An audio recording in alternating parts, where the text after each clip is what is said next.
Ipapakita ko sa inyo kung paano gagawin.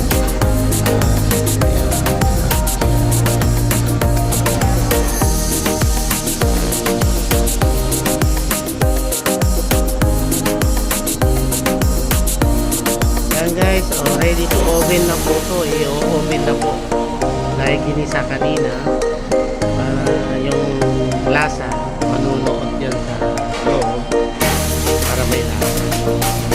So ito i-oven na. Yan,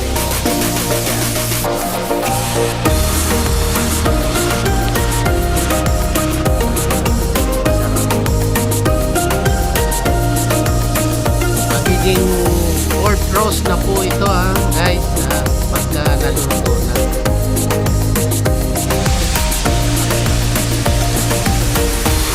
Templado na po yan guys. Kailangan bilisang templado na po. Tapos ilalagay po yan sa oven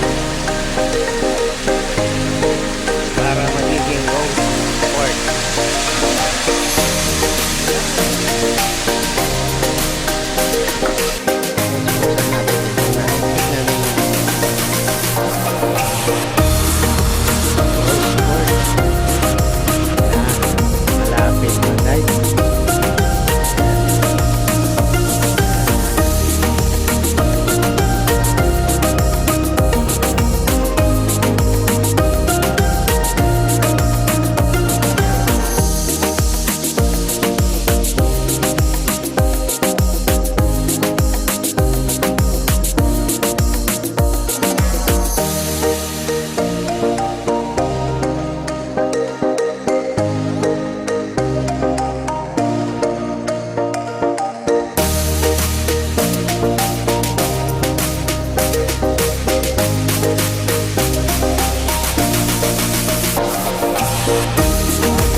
I-comment nyo na lang dito sa aking section at ibibigay ko sa inyo paano discarte.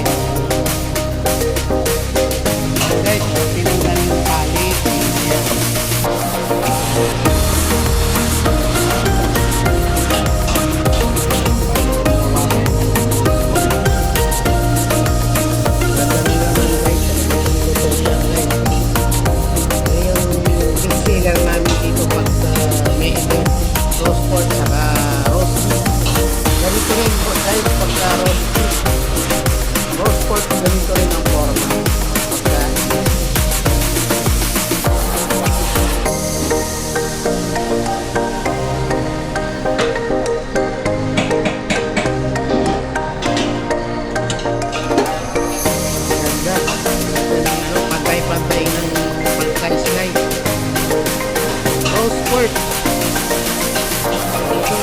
May sauce pa to guys, abangan nyo yung sauce kung ano ilalagay namin sauce.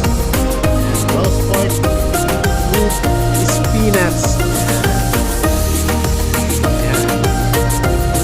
Ito na guys yung sauce ng roast pork. Pag ano naman guys, pag roast pork with gravy sauce, hindi ganito yung ano niya, mushroom naman.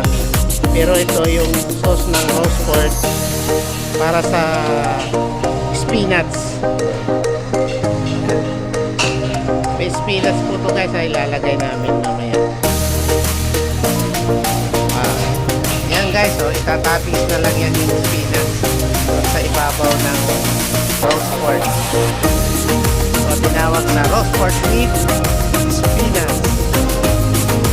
Mainam po yan gulay na yan, masarap, masustansya, pati yung roast pork. Less na po yan sa mantika dahil na roast pork na siya. Guys, paki-subscribe aking channel, Ramvlog29. Magandang umaga po and magandang tanghali. I-prepare na po ito sa mga